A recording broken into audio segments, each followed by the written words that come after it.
Ito yung park sa malapit sa hotel. So I'm just going to tour you guys. Ayan.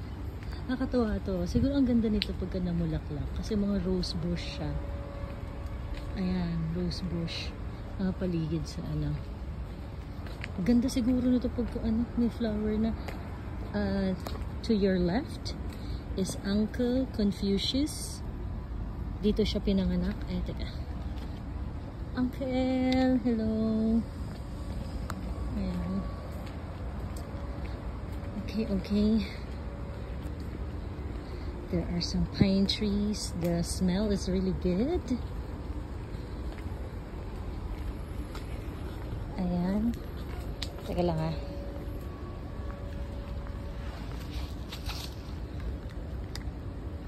Ayan, dito may swan kanina. Ayun, dalawa.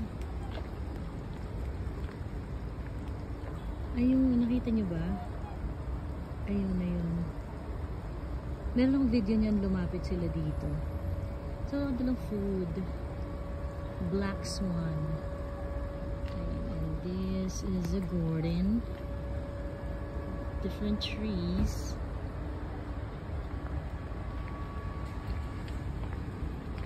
Ayan. Teka lang. At nandito pa si isa kong uncle. What you doing, uncle? Hello. Ayan, tapos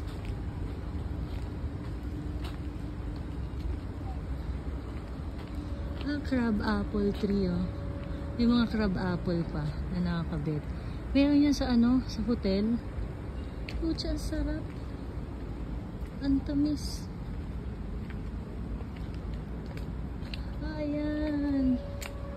Ayan, oh, may mga fruits pa. Kasi parang hindi na siya ganun ka bongga. Okay, let us walk.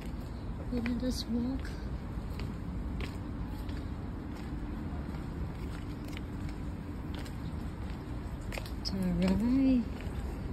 Dahil may nagkukubli na naman mga bato-bato. Putain na. Hindi ba madulas? Ayan. Doon merong white swan. So ito, black swan pond. Ito ay white swan. Ganda, oh. Nasa mga Chinese paintings lang, you know?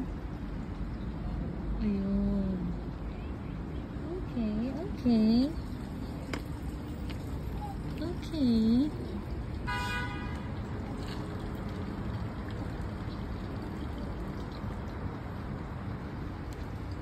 Ayan.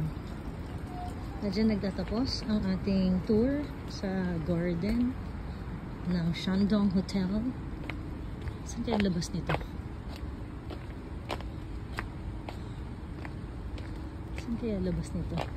Teka. Teka lang.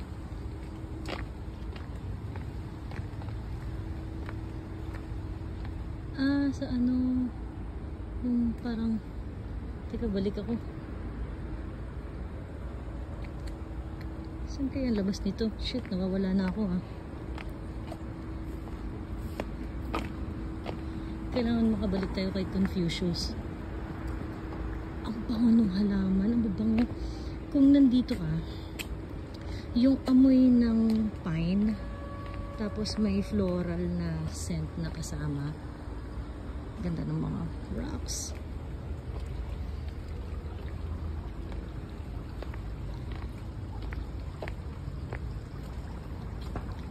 Ayan.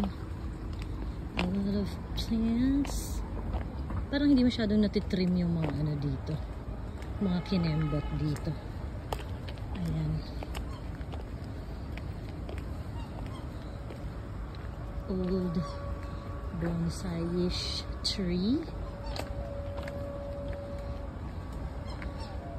Ay guys, sabi ko sa inyo, yung amoy nung juniper, nung pine, tapos may mga hint of floral na scent kasi maraming roses eh, maraming rose bush. So ito, ano kaya ito? Parang citrusy yung ito pala yun, parang citrusy yung amoy niya.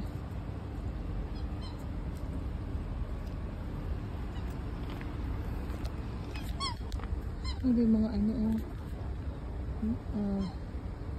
may mga pine cones. Ano ba tawag dyan? Pinelets. Parang may fruit. Nakita nyo ba? Ayan.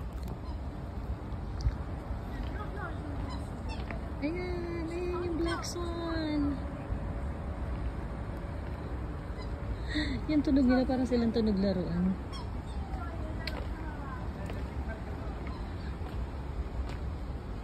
Ayan. Oh, ito legit na to. At dyan nagtatapos ang ating tour ng Shandong Garden. Okay, see you next time.